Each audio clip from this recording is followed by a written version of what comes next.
qaumun aqamahumullahu li khidmatihi wa qaumun ikhtassahumullahu bi mahabbatihi kullan numiddu haula'i wa haula'i min ata'i rabbik wa ma kana ata'u rabbika mahdura. Qaumun, jadi ada satu kaum, ini kita berbicara tentang kaum hamba-hamba yang mencari ridha Allah. Ada model pencari ridha Allah. Sekelompok adalah kaum aqamahumullahu li khidmatihi.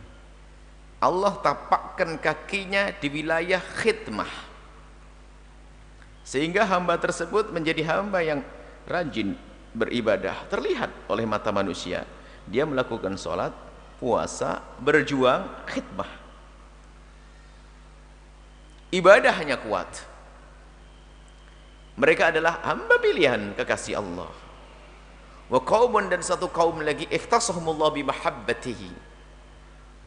Allah mengkhususkan kepada mereka dengan mahabbah yang Allah berikan ke hati mereka kepada Allah, sehingga mereka telah dikuasai kecintaannya kepada Allah, sehingga mereka tidak tampak seperti kelompok sebelumnya. Bukan dia tampak sebagai ahli ibadah, bukan tampak sebagai ahli khidmah berjuang, akan tapi hatinya sudah dengan Allah subhanahu wa ta'ala. Ada dua model manusia semacam ini. Wa kullan, semuanya itu telah Allah berikan. Numiddu haula wa haula. Semua kelompok yang pertama itu diberi oleh Allah kemuliaan, kelompok yang kedua diberi Allah kemuliaan. Wa ma kana ata'u rabbika mahdura, katailah, kalau Allah sudah menghendaki kemuliaan kepada seseorang, tidak ada yang bisa menghalangi. Pasti akan nyampe, nggak akan terlarang kepada siapapun jika Allah menghendaki seseorang untuk mulia. Penjabarannya begini, jadi ada sekelompok manusia yang Allah muliakan dengan kemudahan mereka untuk ibadah, sehingga tampak dia sebagai ahli sujud, tampak dia ahli dakwah, tampak dia ahli puasa, tampak dia ahli derma dan seterusnya, tampak ibadahnya. Dan kelompok ini adalah mulia pilihan Allah. Bukan ini manusia rendah, tidak. Tapi ada lagi sekelompok yang telah Allah berikan kepada mereka mahabbah kepada Allah, sehingga mereka telah tenggelam dalam kecintaan kepada Allah, sehingga urusan dengan manusia mereka sudah seperti terputus, karena dia sudah tenggelam dalam kecintaan kepada Allah. Ini adalah sekelompok. Kalau yang pertama arif, ahli, wali yang tampak secara zahir, wali yang ahli waliullah yang dohirnya dohir, tampak dohir ibadah, ahli sujud, ahli ibadah, ahli zikir. Yang kelompok kedua adalah kekasih Allah, tapi tidak tampak dia sebagai seorang yang ahli ibadah, akan tapi dia dipilih oleh Allah karena dikuasai oleh kecintaannya kepada Allah, sehingga urusannya dengan sesama manusia seperti terputus, bahkan dengan dirinya sendiri. Dia bahkan seolah-olah tidak menyadari dirinya sendiri. Dia tenggelam dalam kecintaan kepada Allah, dan mereka itu adalah sering disebut dengan istilah majdub. Orang majdub, para kekasih Allah majdub. Ini adalah satu keadaan, bukan dibuat-buat. Kalau dibuat-buat nggak sah, ada orang pura-pura majdub, nggak laku itu. Orang majdub adalah orang yang telah Allah pilih, hatinya dipilih untuk mencintai Allah. Kalau gunung yang Nabi Musa alaihissalam tajalla, gunung Nabi Musa waktu minta kepada Allah, ya Allah tampakkan, aku ingin melihatmu. Allah mengatakan, lihat gunung, jika kau bisa, kalau gunung itu bisa tenang, maka kau akan bisa melihat. Lalu Allah tajalla, Allah menampakkan diri yang tidak ada yang tahu caranya kecuali Allah subhanahu wa ta'ala kepada gunung.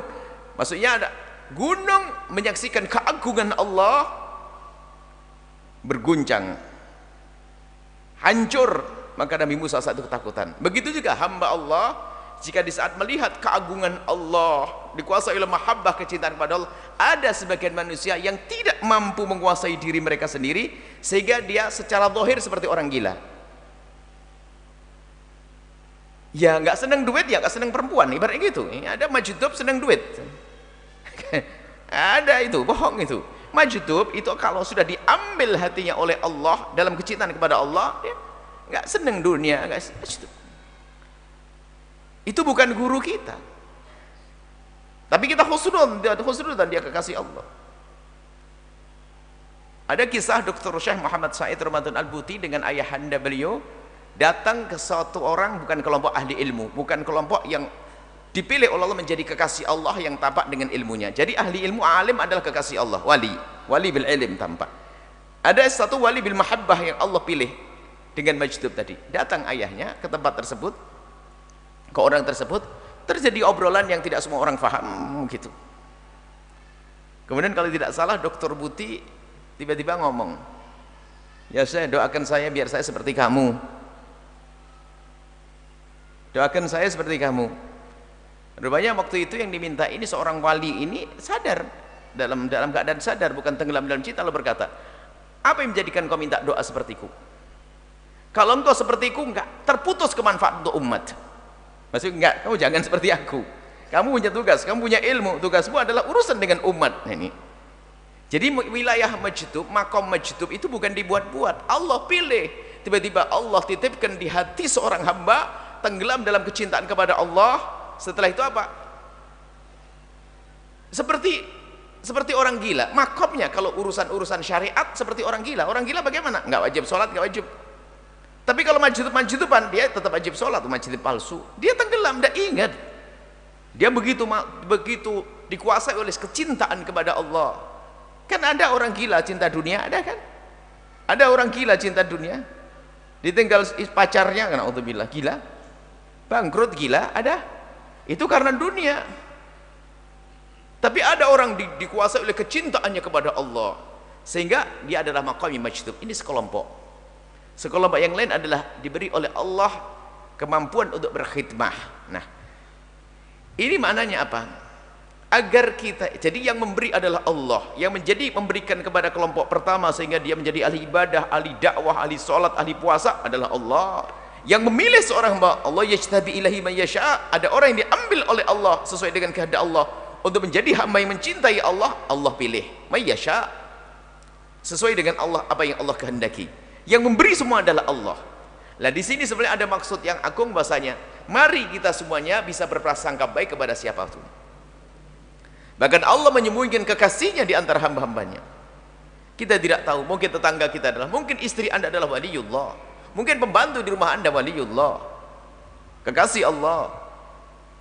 Supaya kita tidak mudah merendahkan orang lain, supaya kita tidak gampang mencaci orang lain. Nah, ini ada makom, dan makom tadi itu seperti makom majdub itu enggak dibuat-buat, enggak dibuat-buat. Dari memang tenggelam, enggak bisa. Saya pengen masuk makom majdub, enggak bisa. Kalau sudah diambil oleh Allah, dimasuk wilayah itu sudah lupa dunia, lupa ini, enggak mau urusan dunia. Kalau memang sudah masuk wilayah tersebut, bukan dibuat-buat. Baik, karena wilayah itu sebab Allah yajtabi ilaihi, Allah pilih sesuka hati. Allah, kalau Allah pilih, kalau nunggu pilihan ini repot. Dan ini makom tinggi. Akan tapi yang pertama, wa yahdi ilaihi may yasha', ada. Allah yajtabi ilaihi wa yahdi. Allah yajtabi ilaihi may yasha' wa yahdi ilaihi may yunib, bukan may yasha'. Allah yajtabi ilaihi may yasha' wa yahdi ilaihi may yunib. Man yunib. Nah, kelompok yang kedua, kelompok kalau di dalam Al-Qur'an ahlul jadab dulu yang diambil, yang diterangkan. Allah yajtabi ilaihi, satu orang diambil hatinya oleh Allah sehingga tenggelam dalam kecintaan kepada Allah.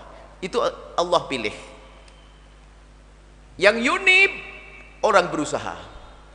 Model yang kedua adalah wayahdi, berusaha untuk mencari Allah sampai kepada Allah. Nah, kalau kita nunggu menjadi majdub, enggak majdub. Tidak usah ditunggu itu. Majdub dicari-cari. Saya pengen majdub, enggak, belajar syariat yang benar nanti. Majdub itu enggak bisa dicari-cari, tiba-tiba dipilih oleh Allah, majdub, selesai. Tugas kita kepada wali majdub adalah husnudzan, bukan minta doa kepadanya dan juga bukan belajar kepada dia. Dia bukan guru. Awas, tempatnya husnudzan kita. Ini berat bagi kita, husnudzan kepada orang modal seperti itu. Maka setiap masa harus ada orang seperti itu. Seperti Uwais Al-Qarani, orang tersembunyi, tidak masyhur, akan tapi dia dekat kepada Allah.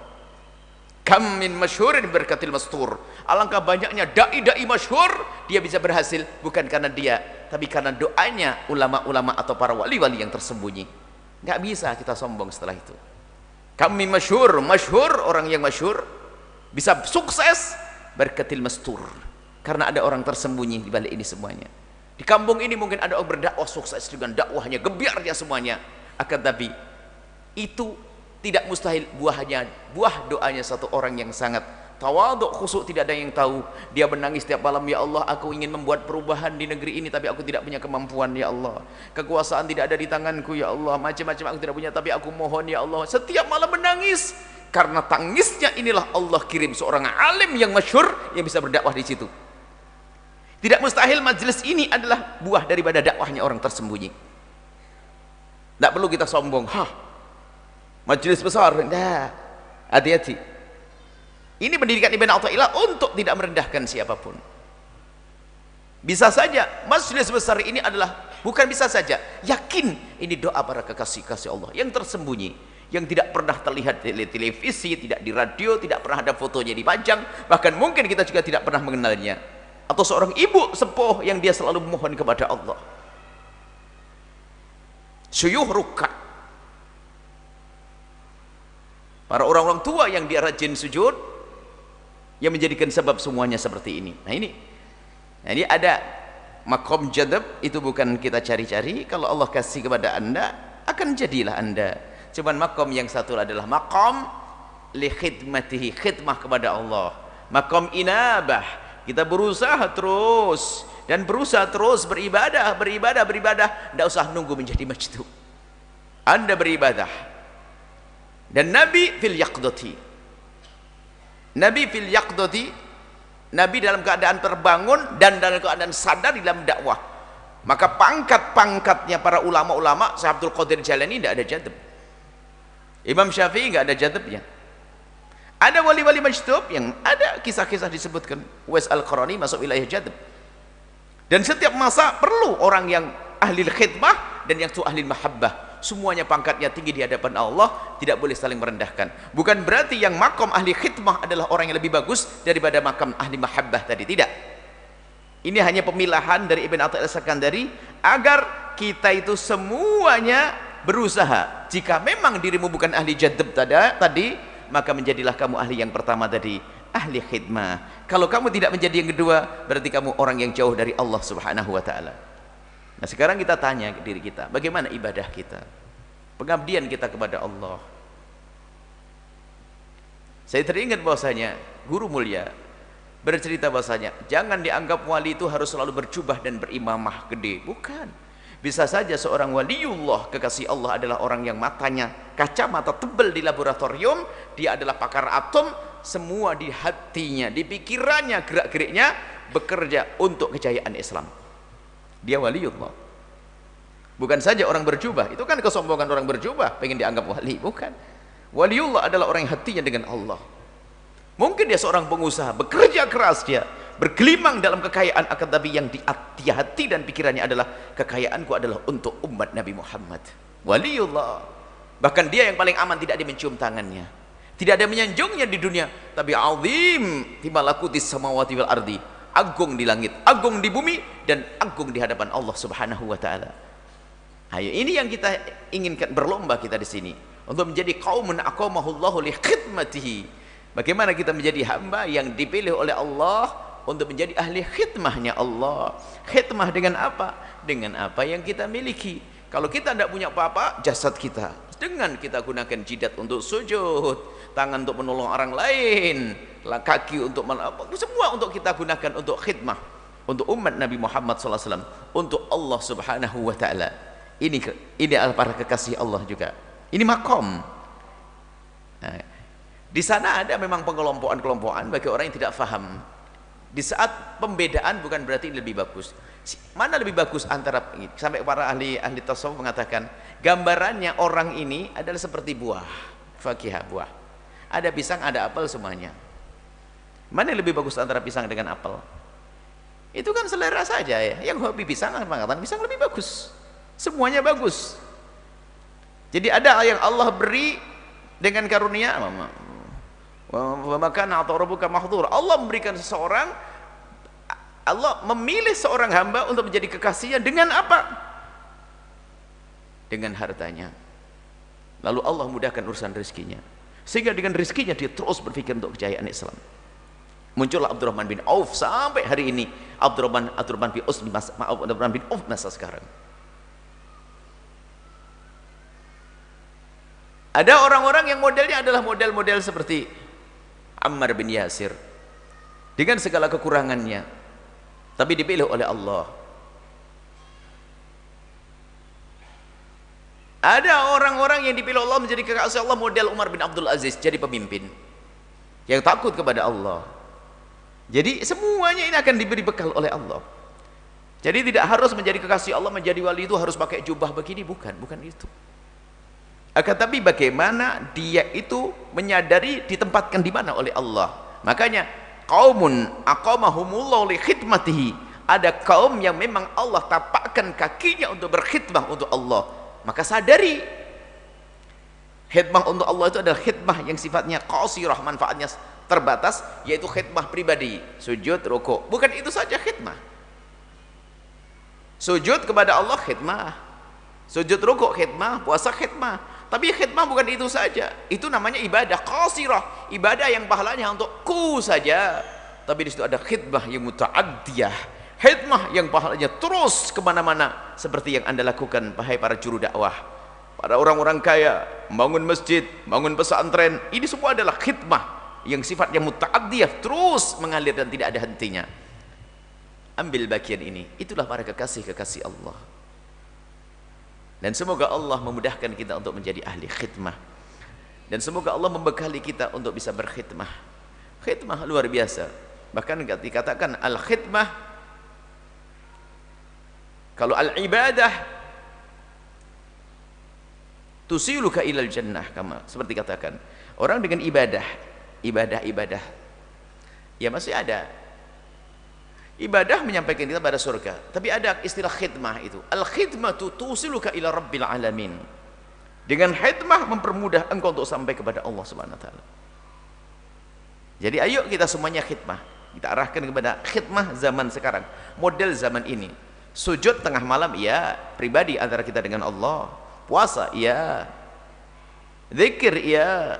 Akan tapi mari kita ambil bagian khidmah yang lebih luas manfaatnya, yaitu khidmah untuk umat Nabi Muhammad SAW. Maka ketahuilah Anda masuk maqam wilayah ahli khidmah, bukan ahli mahabbah yang tadi. Mana yang lebih agung? Semuanya agung di hadapan Allah Subhanahu wa taala.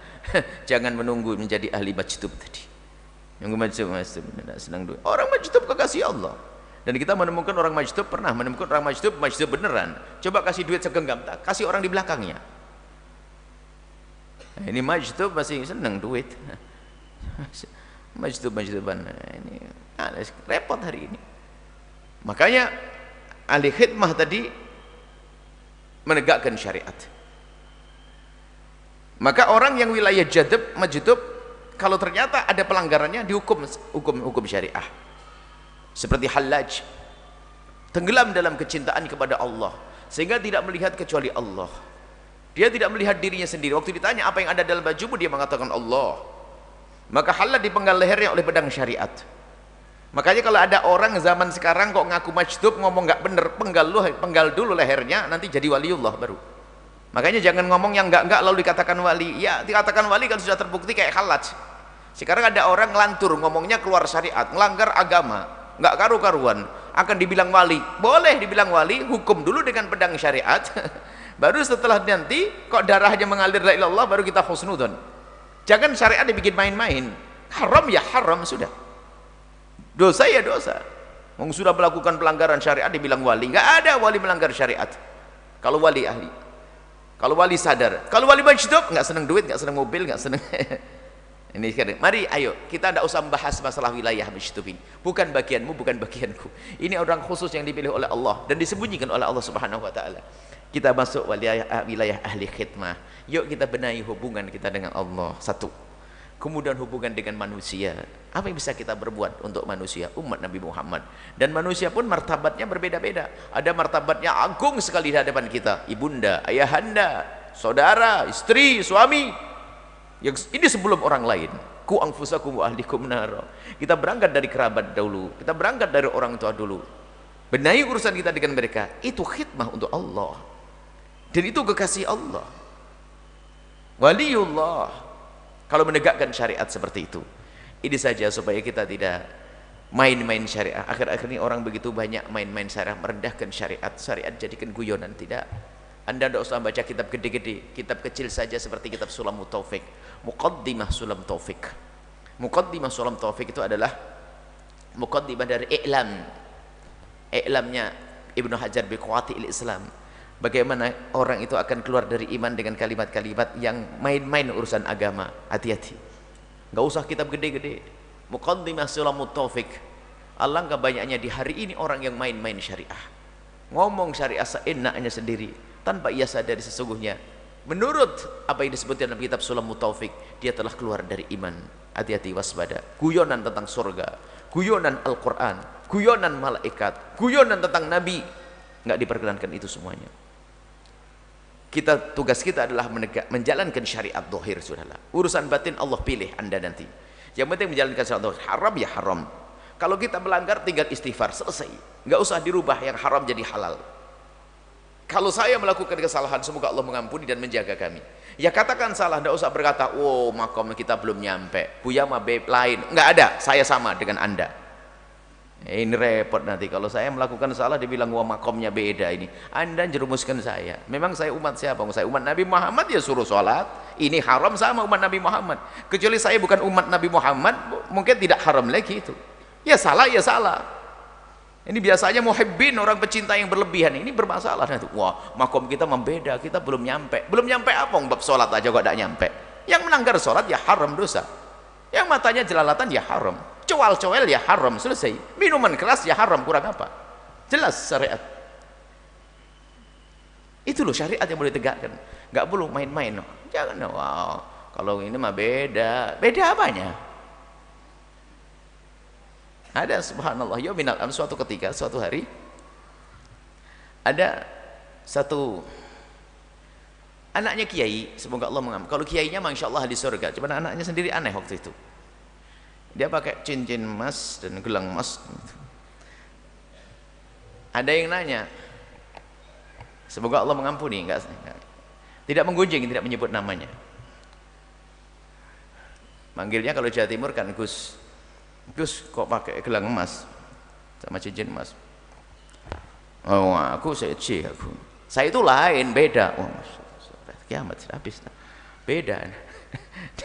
Dalam hati kita beda apanya? Ya beda, yang lain benar, dia nggak benar. Wah, aku mau seci, aku beda. Saya beda. Orang lain haram, ente halal. Kayak lebih hebat dari Nabi saja. Nabi saja berkata, kalau seandainya Fatimah itu mencuri, akan aku potong tangannya. Nggak ada beda. Tapi Sayyidat Fatimah tidak akan mencuri. Itu hanya Nabi menegaskan tentang sebuah hukum. Sayyidat Fatimah di Zahra terjaga. Baik, ini saja, yuk waspada, syariat tegakkan. Kalau Anda melakukan kesalahan, cukup apa? Bertobat, selesai. Enggak usah sombong dia. Lalu kita mencari pembenar, enggak apa-apa. Katakan salah, mohon maaf, selesai. Allah Maha Pengampun. Yang repot adalah sombong. Apa-apa, beda saya, lain saya. Makom saya sudah makom istighraq, tenggelam dalam cinta. Ente kok masih ingat duit? Istighraq ingat duit. Lihat perempuan cantik selalatan. Inilah zaman fitnah, dajajilah, munculnya dajjal kecil, ngaku wali, ngaku keramat, ngerusak keramat, ngerusak dunia perwalian. Kama annal anbiya ma'sumun fa innal awliya mahfudun. Para anbiya itu maksum, terjaga dari dosa, maka kekasih Allah pun juga Allah jaga, cuma tidak maksum. Itulah, ayo kita jangan mudah terpesona dengan bualan-bualan yang menjadikan kita merendahkan ulama, merendahkan wali, merendahkan Al-Quran. Itu bahaya sekali. Kalau orang melakukan kesalahan, salah, tinggal istighfar, astaghfirullah, selesai. Saya bisa bersalah, bukan saya bisa bersalah, saya banyak salah. Hanya karena kasih sayang Allah saja menutup sehingga Anda nggak melihat, kan gitu. Kan Allah Maha Kasih, alhamdulillah. Kalau seandainya semua dibuka, kayak nggak mau duduk bareng kita itu. Sehingga dosa kita saling dibuka oleh Allah di antara kita, bubar kita, nggak mau duduk. Alhamdulillah, Allah as-sittir yang Maha Kasih menutup dosa-dosa kita. Nah, kalau Allah sudah menutup dosa-dosa kita, yuk kita tutup. Kita tutup, tidak bangga dengan dosa. Di saat salah mohon ampun kepada Allah, selesai. Oh, sudah dosa mau bangga, saya mah beda. Beda apanya? Baik, ini saja. Semoga Allah mengampuni kita semua, menjaga kita semuanya, memilih kita menjadi kekasih-kekasih Allah. Wilayah yang punya karamah tidak menjadi fitnah untuk diri dan anak kita. Diberi oleh karamat tidak jadi fitnah untuk kita. Dan wilayah kewalian yang tidak jadi fitnah buat anak-anak kita. Wallahu a'lam bissawab.